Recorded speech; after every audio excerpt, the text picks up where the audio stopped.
इसी कठिनता को यदि सुलझा ले तो जो कि योगी की गति होती वही उस गृहस्थ की गति होगी, इतना अंतर नहीं पड़ेगा। पारिवारिक जिम्मेदारियों के कारण भजन के लिए समय नहीं दे पाते, क्या करूं? दोस्तों, जब एक भक्त ने प्रेमानंद जी से ये पूछा कि घर परिवार की जिम्मेदारी इतनी ज्यादा है कि पूजा पाठ या भजन करने का समय नहीं मिल पाता, तब गुरुजी ने कहा कि एक पारिवारिक इंसान के ऊपर कई जिम्मेदारियां होती हैं। गृहस्थी में हम कभी नहीं कहते कि आप आसन बांध करके भजन कीजिए, आसन लगा, ये विरक्तों का मार्ग है। जो अपनी जिम्मेदारी सच्चे मन से पूरी करते हैं उनसे गुरुजी कभी नहीं कहते कि आप आसन लगाकर बैठें, क्योंकि गृहस्थी में सेवाएं बहुत हैं, कर्तव्यों का पालन करना पड़ता है, जो खुद में ही एक प्रकार की तपस्या है।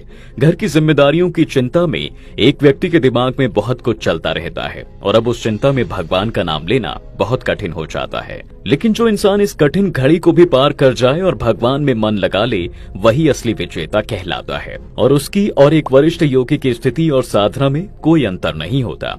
बस अभ्यास और आश्रय, इन दो बातों पर ध्यान देना है।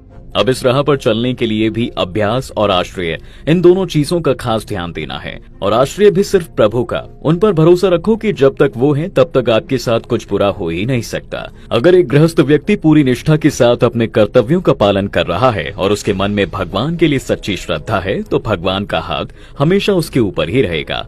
इन सब